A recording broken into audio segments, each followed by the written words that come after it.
Bapak Ibu, saudara-saudari jemaat yang diberkati Tuhan, selamat pagi, salam.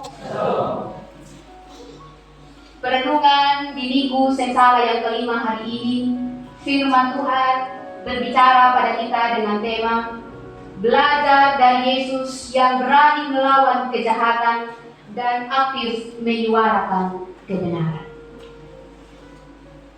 Hidup adalah perjalanan. Perjalanan yang bisa saja membawa kita selamat sampai pada tujuan, bisa juga tidak. Tergantung kita, Bapak Ibu. Kalau kita memulai perjalanan itu dengan tujuan yang pasti, arahnya jelas, jalannya juga lurus-lurus, tidak singgah sana singgah sini, belok kiri belok kanan, kita pasti sampai pada tujuan dengan cepat, bahkan juga dengan selamat. Tapi kalau kita baru start perjalanan, lalu sudah ada yang tawar, mari kita ngopi dulu, kita singgah. Ada yang berteriak, mari ngegibah dulu, nongkrong dulu, kita singgah. Ada yang tawar makan, kita singgah. Kira-kira kapan kita sampai pada tujuan? Benar, tidak enak kalau kita tolak. Benar bahwa tawaran itu menggiurkan, nikmat, asik. Tapi kadang juga Bapak Ibu kita harus sadar diri bahwa sesuatu yang enak dan nikmat itu belum tentu mempermudah kita untuk sampai pada tujuan.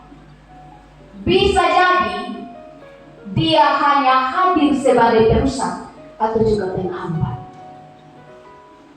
Ya Mas, kalau saja di 73 tahun yang lalu dia mengawali perjalanannya dengan tujuan yang tidak pasti, arahnya juga tidak jelas, maka saya sangat yakin dia tidak bisa bertahan sampai hari ini.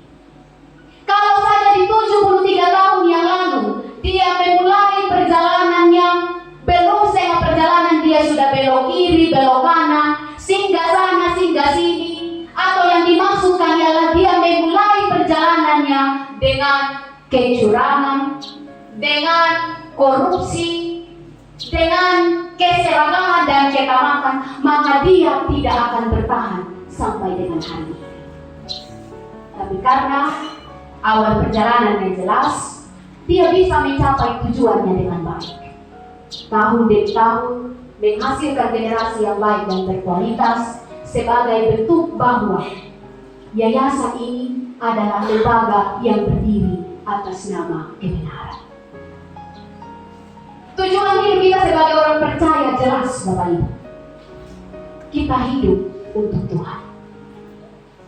Mulai dari melakukan kehendak Tuhan, mengasihi Tuhan dan juga sesama, memuliakan Tuhan ketika kita berani melawan berbagai bentuk kejahatan dan dosa di dalam dunia. Ini tujuan hidup kita, jelas.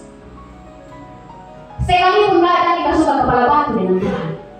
Tuhan kasih kita jalan yang enak-enak, yang mulus-mulus. Tinggal kita menikmati, tinggal kita menjalaninya. Jalan itu yang semestinya harus kita tempuh, memudahkan kita untuk mencapai tujuan-tujuan tadi.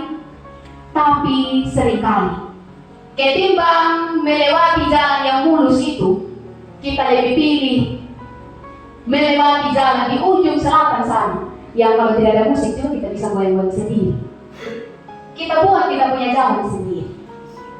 Ada jalan yang enak-enak Tuhan kasih, tinggal kita menikmati saja Bapak Ibu.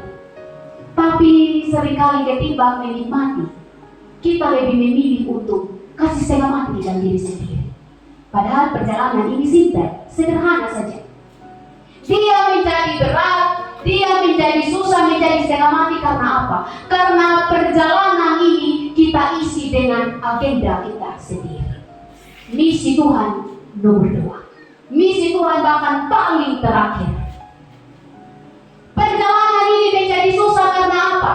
Karena selama perjalanan ada begitu banyak sekali gerakan tambahan yang kita buat, yang harusnya tidak perlu. Kita terlalu uramere dalam perjalanan orang kita. Akhirnya sekian lama pun kita menjadi orang percaya, mungkin tujuan-tujuan yang seperti saya sebutkan tadi belum juga kita capai. Karena apa? Kebiasaan kita singgah sana, singgah sini, belok kiri, belok kanan. Tidak fokus pada tujuan yang harusnya kita capai. Perilaku semacam ini adalah perilaku yang tepat untuk menggambarkan kepribadian dan karakter para pemuka agama Yahudi. Dalam teks Yohanes 2 ayatnya yang ke-13 sampai dengan 25. Pemuka agama Yahudi, baik itu para imam, kepala, orang-orang Lewi, juga para pedagang, nampaknya dalam teks ini mereka bekerja sama atas keserakahan diri mereka sendiri, mengubah tujuan dan rencana yang Allah kehendaki dengan tujuan yang mereka buat sendiri, yang pastinya ini mendatangkan keuntungan yang sebanyak-banyak mungkin bagi mereka. Melalui apa? Melalui praktik perdagangan hewan kurban dan juga money barter, penukaran uang. Dan peristiwa ini terjadi di mana, Bapak Ibu? Di pelataran Bait Suci. Menjelang hari raya Paskah Yahudi, semua orang dari berbagai tempat, dari berbagai penjuru akan berkumpul di satu titik, di satu tempat, yaitu di Yerusalem, tempat Bait Allah itu berada, untuk hadir di sana mengikuti perayaan yang ada. Kalau kita mau melihat konteks perayaan Paskah bagi orang-orang Yahudi saat itu tentu sangat berbeda dengan Paskah yang kita maknai dalam persekutuan kita hari ini. Bagi kita, konteks gereja kita hari ini, kita memaknai Paskah itu sebagai peristiwa kebangkitan Yesus Kristus. Tapi bagi orang-orang Yahudi saat itu, Paskah adalah sebuah perayaan yang mereka rayakan untuk memperingati karya penyelamatan Allah bagi mereka, bagi bangsa Israel dari tanah Mesir. Boleh dibilang bahwa dalam momen perayaan Hari Raya Paskah ini adalah saatnya bagi mereka untuk kembali mengingat karya penyelamatan itu, lalu mereka bersyukur. Ini menjadi momen yang paling istimewa, sehingga semua orang pasti akan merindukan untuk hadir bersama-sama dalam perayaan ini. Dan sebenarnya Bapak Ibu, praktik perdagangan hewan dan juga penukaran uang adalah hal yang lazim terjadi. Ini juga sebenarnya adalah bagian dari misi Allah. Mengapa? Karena dengan adanya praktik ini, maka setidaknya memudahkan dan menolong mereka yang datang dari tempat yang jauh untuk tidak mengalami kesusahan dalam membawa persembahan kurban mereka, baik berupa hewan maupun juga berupa uang.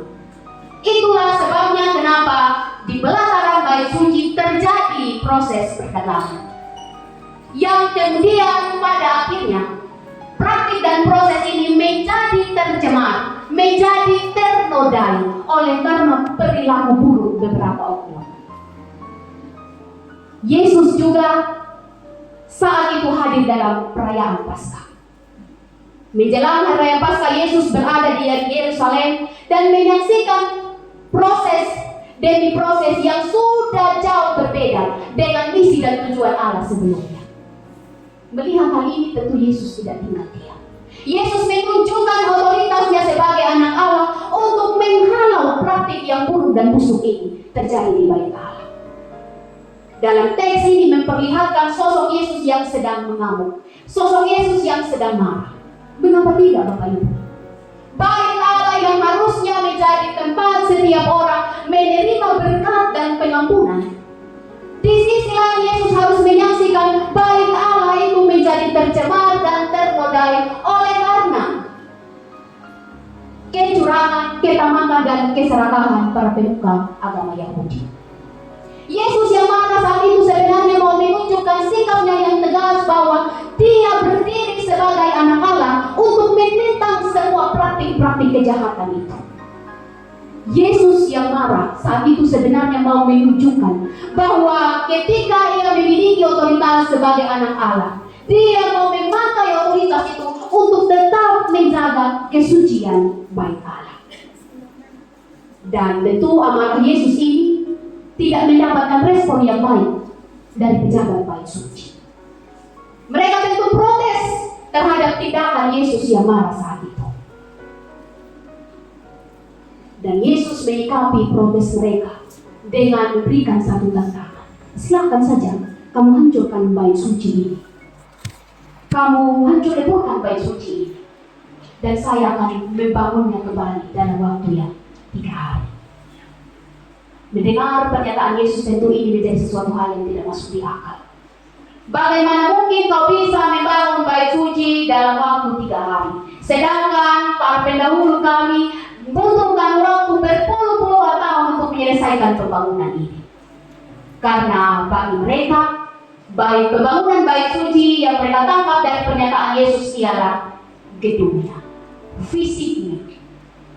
Tetapi yang Yesus maksudkan ialah bait suci yang dirombak akan dibangunnya dalam waktu 3 hari, mau memberitahukan tentang peristiwa kematian dan kebangkitannya.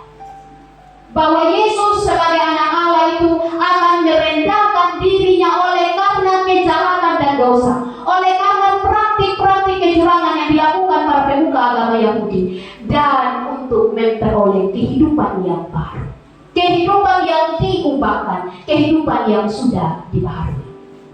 Itu yang menjadi maksud Yesus. Bapak Ibu, saudara-saudari yang terkasih dalam Tuhan Yesus Kristus, dari teks perenungan firman hari ini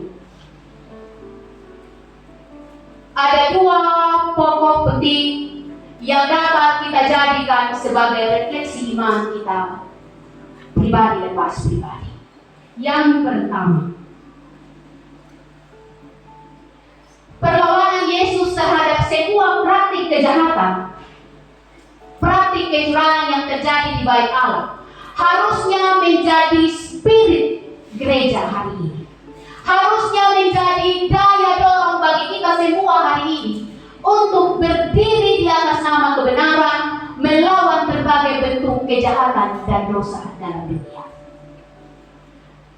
Firman Tuhan hari ini mengiring kita untuk ada dalam satu pemahaman bahwa Tuhan memanggil dan menghadirkan kita di tengah-tengah dunia adalah dengan tujuan yang sangat jelas.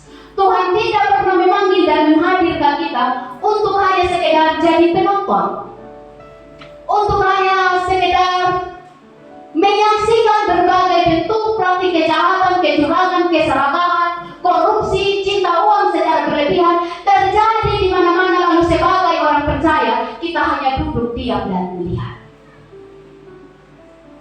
Lalu tujuan Tuhan memanggil kita pun jelas. Tuhan tidak pernah memanggil kita untuk menjadi pelaku kekerasan, pelaku ketidakadilan, pelaku kecurangan di dalam keluarga kita, di tempat kita berbisnis, di dalam pekerjaan kita, persekutuan kita sebagai masyarakat, juga sebagai gereja. Artinya bahwa kalau kita melihat bahwa ada sesuatu yang tidak berkenaan dengan kehendak Allah, kita harus hadir di sana untuk bersuara.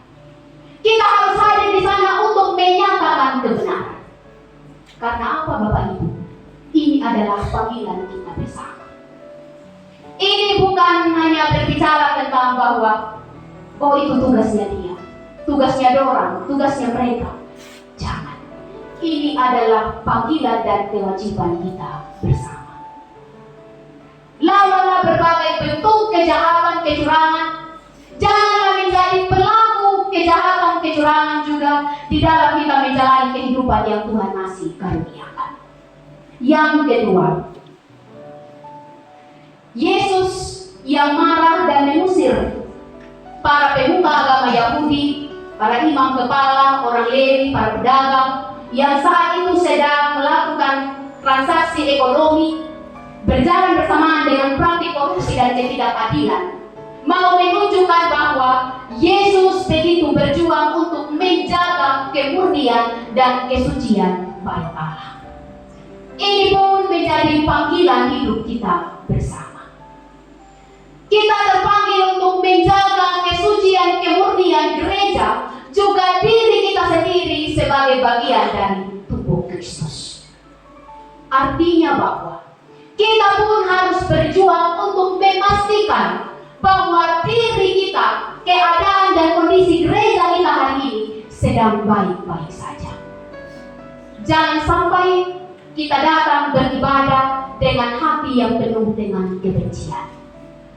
Jangan sampai kita datang bersekutu dengan keadaan hati yang dipenuhi dengan amarah, dendam, dengki.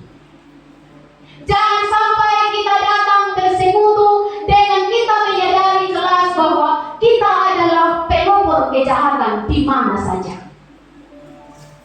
Penyebab kekacauan dalam rumah tangga dan keluarga, dalam masyarakat dan juga gereja.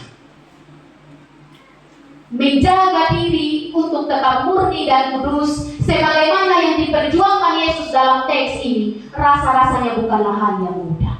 Apalagi Bapak Ibu, saat ini kita sedang berhadapan dengan zaman di mana orang lebih memikirkan kesenangan, dosa urusan kemudian. Orang lebih memikirkan kepuasan-kepuasan duniawi ketimbang takut akan Tuhan. Dan sebagai orang-orang yang terpanggil, kita pun harus berdiri atas nama kebenaran dengan berjuang menjaga kebersihan, kesucian diri kita kepada Allah. Di minggu sengsara yang kelima hari ini, firman Tuhan menyadarkan kita bahwa bersuara untuk kebenaran bukanlah hal yang mudah. Kita harus siap ditolak, dibenci, dikata-katai sebagai orang yang terlalu sok suci, orang yang terlalu sok tahu dengan segala sesuatu. Itulah yang harus kita perjuangkan. Sekalipun ditolak, dihina, dikucilkan, kebenaran tetaplah kebenaran. Kebenaran harus tetap disuarakan.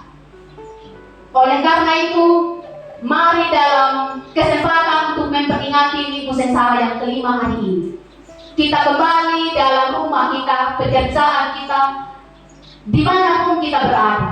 Ingatlah bahwa panggilan hidup kita jelas. Tuhan menghadirkan kita untuk berani berkata tidak pada berbagai bentuk kejahatan, kecurangan, dan korupsi. Lalu, mulai dari hari ini, kita dapat dengan lantang dan berani untuk terus bersuara tentang kebenaran. Tuhan Yesus memampukan kita. Amin untuk firman.